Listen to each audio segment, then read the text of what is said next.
ശ്രീമന്നാരായണീയം ദശകം 17 ധ്രുവചരിതം ശ്ലോകം 7. ഗജാനന പത്മാർക്കം ഗജാനനമഹർനിശം അനേകദം തം ഭക്താനാം ഏകദന്തമുപാസ്മഹേ. സരസ്വതി നമസ്തുഭ്യം വരദേ ജ്ഞാനരൂപിണി വിദ്യാരംഭം കരിഷ്യാമി സിദ്ധിർഭവതു മേ സദാ. ഗുരുർബ്രഹ്മാ ഗുരുർവിഷ്ണുർഗുരുർദേവോ മഹേശ്വര.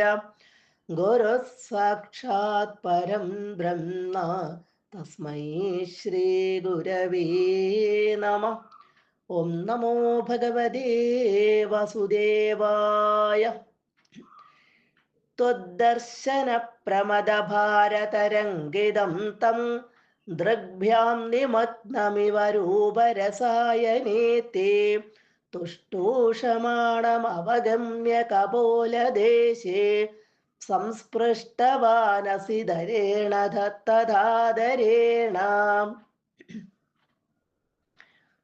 കഴിഞ്ഞ ശ്ലോകത്തില് നമ്മൾ കണ്ടു തൻ്റെ ആ തപസ്സിനെ അതിൻ്റെ തീവ്രത കഠിനത കൂട്ടിക്കൂട്ടി കൊണ്ടുവന്നു കഴിഞ്ഞപ്പോൾ സർവചരാചരങ്ങൾക്കും ശ്വാസം കഴിക്കാൻ വയ്യാതായി. ധ്രുവന്റെ ആ തപസ്സിന്റെ ശക്തി കൊണ്ട് ദേവകള് അസ്വസ്ഥരായി. അവര് വിഷ്ണുവിനെ ശരണം പ്രാപിച്ചു. വിഷ്ണുവിന്റെ മനസ്സലിഞ്ഞ് ഭഗവാന്റെ മനസ്സലിഞ്ഞ് ഭഗവാന്റെ രൂപത്തെ മനസ്സിൽ ലയിപ്പിച്ച് ആ പരമാനന്ദത്തിൽ മുഴുകിയിരിക്കുന്ന ധ്രുവന്റെ മുന്നിൽ ഗരുഡന്റെ പുറത്തിരുന്നു കൊണ്ട് ഭഗവാൻ പ്രത്യക്ഷപ്പെട്ടു. ത്വദ് ദർശന പ്രമദ ഭാരതരംഗിതം. ത്വത് അങ്ങയെ ദർശന കണ്ടതുകൊണ്ടുണ്ടായ പ്രമദഭാര കനത്ത സന്തോഷം, അതിയായിട്ടുള്ള സന്തോഷമുണ്ടായി ധ്രുവന് പെട്ടെന്ന് ഭഗവാനെ മുൻപിൽ കണ്ടപ്പോൾ. അങ്ങനെ ഉണ്ടായ ആ സന്തോഷം തരംഗിതം ഉള്ളിൽ കിടന്ന് ഓളം വെട്ടുന്നവനും.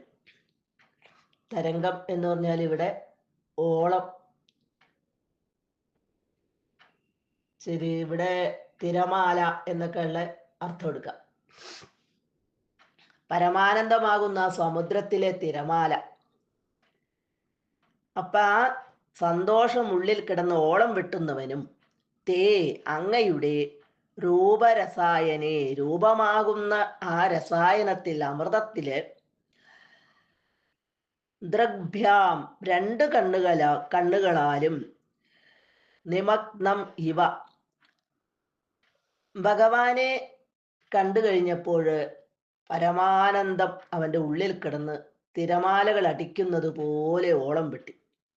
ഭഗവാന്റെ രൂപമാകുന്ന ആ അമൃതത്തില് കണ്ണുകൊണ്ട് ആണ്ടു മുങ്ങിയവനോ എന്ന് തോന്നും വണ്ണമുള്ളവനുമായ നിമഗ്നം ഇവ രണ്ട് കണ്ണുകളാലും ഭഗവാന്റെ ആ രൂപത്തിൽ അങ്ങോട്ട് ആണ്ടു മുങ്ങിപ്പോയി.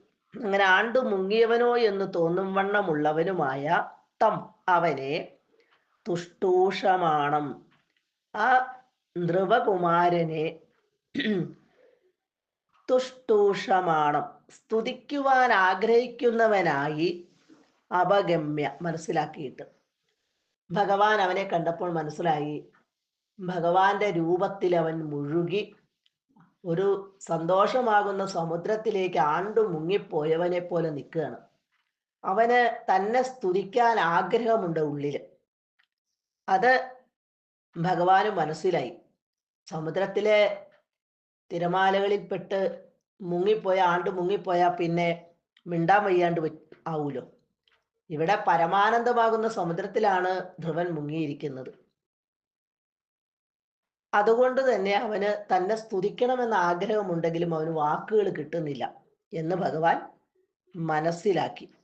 അങ്ങനെ മനസ്സിലാക്കിയിട്ട് കപോലദേശേ കവിൾത്തടത്തില് അവന്റെ കവിളില് ധരേണ ശംഖുകൊണ്ട് തഥാ ആദരേണ വളരെയധികം ആദരവോടെ അവന്റെ കവിൾത്തടത്തിന് ശംഖുകൊണ്ട് ആദരവോടെ സംസ്പൃഷ്ടവാൻ അസി നിന്തിരുവടി സ്പർശിച്ചു എന്ന് പറഞ്ഞാൽ അവിടെ നിന്ന് ആ ശംഖു കൊണ്ട് അവന്റെ കവിളില് ഒന്ന് പതുക്കെ തലോടി. അപ്പോഴോ ബ്രഹ്മാത്മകമായ ശംഖാണത്, നാദബ്രഹ്മാത്മകം. ആ നാദബ്രഹ്മം തീർക്കുന്ന ആ ശംഖു കൊണ്ട് അവന്റെ കവിളത്തൊന്ന് തടവിയപ്പോഴാകട്ടെ അവന് പെട്ടെന്ന് സംസാരിക്കാൻ പറ്റി. ഇവിടെ ഭഗവാനെ കണ്ട് ആനന്ദ സമുദ്രത്തിൽ ആറാടിയാണ് അവൻ നിൽക്കുന്നത്. അതിൻ്റെ തിരമാലകളിൽ ആടിത്തിമിർത്ത് ഭഗവാന്റെ ആ രൂപമാകുന്ന അമൃതം കണ്ണുകൊണ്ട് ആവോളം അവൻ കുടിച്ചു. ഭഗവാനെ സ്തുതിക്കാൻ അവൻ വളരെയധികം കൊതിച്ചു. പക്ഷെ വാക്കുകൾ കിട്ടുന്നില്ല. അതറിഞ്ഞ് ഭഗവാൻ അവൻ്റെ കവിളിൽ തൻ്റെ ശംഖു കൊണ്ട് മെല്ലെ ഒന്ന് തലോടി. അതായത് അവന് സംസാരിക്കാനുള്ള ആ തന്നെ സ്തുതിക്കാനുള്ള ആ വൈഭവം, ആ കഴിവ് അവന് കൊടുത്തു ഭഗവാൻ.